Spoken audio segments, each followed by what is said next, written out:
Assalamualaikum warahmatullahi wabarakatuh. Salam sejahtera bagi kita semua. Semoga kita semua tetap dalam lindungan Allah Subhanahu wa taala. Perkenalkan, nama saya Hafizatul Hasanah dengan NIM 210020060. Di sini kita akan membahas tentang public relation atau public internal dalam public relation. Sebelumnya kita telah membahas tentang public eksternal yang telah kita ketahui bahwa merekalah yang memberikan masukan-masukan yang sangat dibutuhkan oleh lembaga, bahkan mereka jugalah yang akan mendatangkan keuntungan besar bagi perusahaan. Maka dari itu, kita juga perlu melihat apa itu public internal dan seberapa pentingnya public internal bagi public relation dalam menjalin kerjasama. Sebelum itu, kita lihat siapa saja yang bisa disebut sebagai public internal. Public internal lembaga sebagai kekuatan atau tameng bagi sebuah perusahaan yang seharusnya mendapatkan perhatian dan menjadi satu kesatuan utuh sebagai manusia yang akan mengembangkan dan membangun perusahaan yang lebih besar untuk menghasilkan produk jasa yang memiliki kualitas yang bagus. Public internal ini dalam kaitannya menjaga hubungan dengan internal publik itu merupakan bagian dari kegiatan public relation untuk membina hubungan dengan para public internal, diantaranya hubungan dengan karyawan dan para pemegang saham serta semua orang yang terlibat di dalam organisasi atau internal publik. Tujuan dalam menjaga hubungan baik dengan internal publik ini adalah untuk menjaga reputasi dan citra organisasi agar tetap positif, terutama di internal perusahaan, serta meningkatkan solidaritas dan antusias yang tinggi dan rasa memiliki bagi perusahaan, sehingga mereka mengeluarkan kinerja terbaik mereka demi perusahaan. Selanjutnya, bagaimana menjaga hubungan yang baik organisasi, yaitu adanya kesetaraan proses komunikasi di antara semua anggota lembaga atau organisasi dalam public internal. Yang pertama yaitu membina hubungan baik dengan karyawan atau employee. Bentuk-bentuknya yaitu yang pertama komunikasi dua arah atau intens, yang kedua melalui komunikasi kinerja dan semangat kerja karyawan. Yang ketiga, menjaga agar karyawan tidak memberikan informasi yang salah kepada publik eksternal. Yang kedua adalah dengan pemegang saham. Memiliki kepentingan yang berbeda dalam publik internal karena mereka yang akan menjadi analisis jaminan, petugas pengawasan, dan penasehat keuangan pada perusahaan. Bentuk hubungan dengan pemegang saham itu ada banyak, diantaranya berupa laporan yang menjadi media utama dari komunikasi antara pemegang saham dengan lembaga. Laporan ini terdiri dari laporan semester dan laporan tahunan. Pada laporan tahunan ini merupakan sebuah kesempatan bagi perusahaan atau lembaga tentang apa yang telah, sedang, dan akan dilakukan oleh perusahaan. Laporan itu dibuat secara eksklusif, adanya pertanggungjawaban moral, kejujuran, serta pendistribusikan sebelum rapat tahunan dilaksanakan. Tujuan menjaga hubungan baik dengan pemegang saham yaitu yang pertama, membangkitkan perhatian para pemilik saham pada perusahaan kita, yaitu dengan memberikan laporan tahunan, bulanan, dan lain sebagainya untuk memberikan respon baik dari pemegang saham kepada perusahaan. Yang kedua, menciptakan satu pengertian yang sama antara pemilik saham dengan perusahaan dengan komunikasi finansial dengan tujuan mendapatkan perhitungan keuntungan sehingga ada kejelasan, kejujuran, dari semua yang telah disepakati. Yang ketiga, membujuk para pemegang saham untuk tetap bertahan dengan perusahaan agar modalnya tetap ditanamkan di perusahaan supaya tidak ada kendala yang lain bagi perusahaan. Yang keempat, mempromosikan pada para pemegang saham sebagai salah satu investasi jangka panjang serta mengurangi kritik dari para pemegang saham.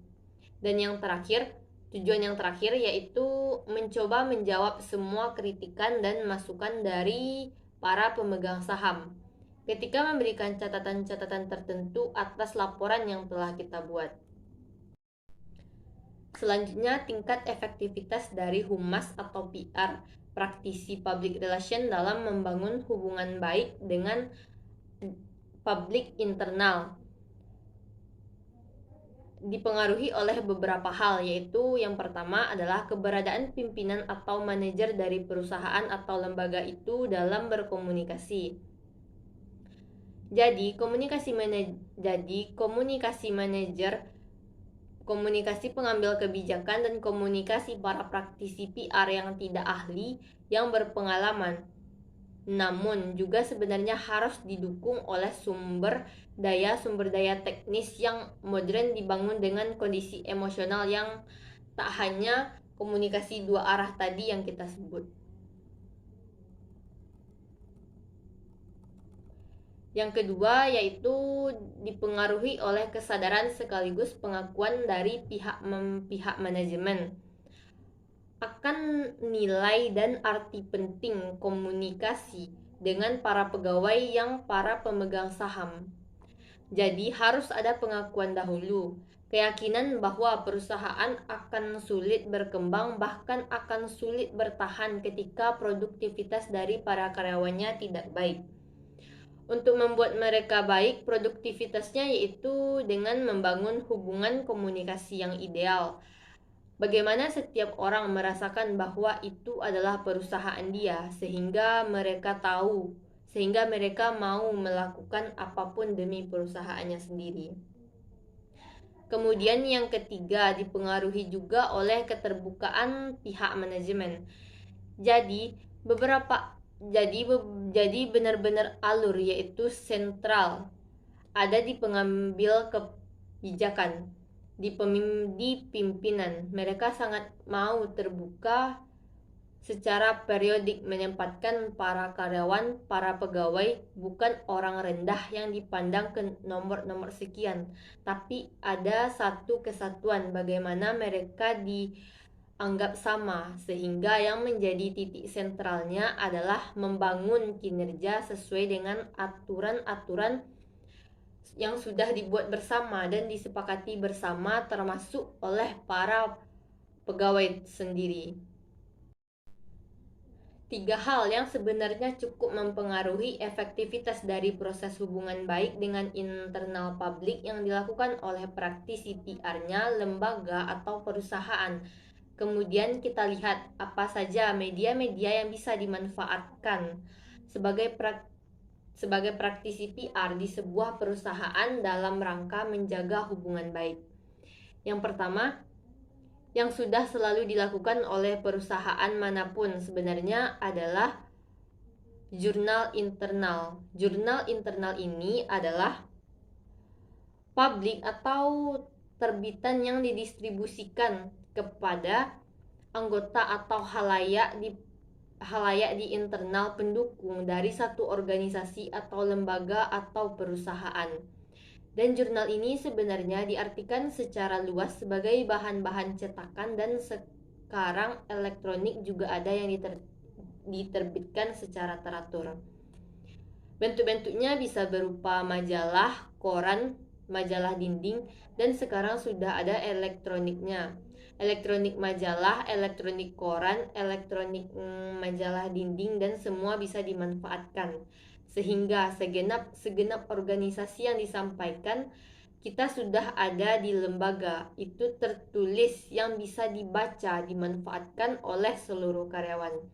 Sehingga punya satu role yang sama. Dan yang kedua yaitu bisa dimanfaatkan selain jurnal adalah papan pengumuman. Itu bisa dimanfaatkan sebenarnya oleh perusahaan atau lebih dalam rangka menjamin hubungan baik dengan para karyawan. Yang ketiga, sekarang kita masuk ke bagian terakhir dari public internal relation. Sebuah lembaga atau perusahaan masih muncul pertanyaan diri, sebenarnya apa sih kegunaan dari humas internal atau praktisi PR dalam menjalin hubungan dengan public internal ini? Yaitu yang pertama adalah untuk melakukan penjelasan, membuat penjelasan kebijakan perusahaan yang menampung berbagai macam keluhan. Artinya memang sangat mustahil, apalagi semakin besar perusahaannya, semakin besar jumlah karyawannya, mustahil untuk melakukan komunikasi satu dengan dua orang secara beruntun atau secara terus-menerus. Atau melakukan komunikasi langsung dengan banyak orang itu akan kurang efektif.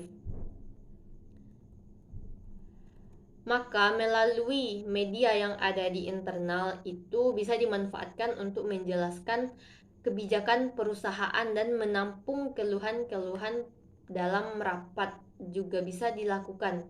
Itu sehingga punya persepsi yang sama dalam pelaksanaan, dalam bekerja, semua punya aturan-aturan pikiran yang sama tanpa harus ada keraguan lagi. Yang kedua yaitu memelihara keterbukaan komunikasi, dibangun untuk setiap orang berkisar membuka diri, menyampaikan hasrat dan keinginannya, memaparkan laporan dan pembukuan tahunan juga ada perombakan personalia, bahwa kegunaan itu juga dilakukan untuk pengembangan atau penjelasan terkait dengan teknologi baru. Sehingga memang butuh waktu peningkatan keselamatan kerja dan penyampaian berita-berita dari personalia yang dianggap penting bagi perusahaan. Banyak sebenarnya manfaat-manfaat lain atau kegunaan dari kegiatan ini, tapi yang jelas ketika hubungan baik terbentuk, semuanya akan jadi baik, semuanya akan jadi lancar, persepsiakan sama, setiap orang akan melakukan dengan hasrat terbaik dari apa yang mereka punya, sehingga mereka akan bekerja dengan hati, karena pimpinan tidak menjadi bos lagi, tapi pimpinan menjadi bagian orang yang memberikan motivasi, yang akan membangunkan, yang akan memberikan pengaruh sehingga karyawan mengikuti setiap perintah, bukan dalam bentuk perintah karena takut, tetapi karena ada keseganan, karena mereka memang sudah seharusnya begitu. Baik teman-teman, mungkin untuk ke public internal relation dalam perkuliahan public relation untuk hari ini mudah-mudahan bermanfaat untuk kita semua. Saya Hafizatul Hasanah mengucapkan terima kasih banyak. Assalamualaikum warahmatullahi wabarakatuh.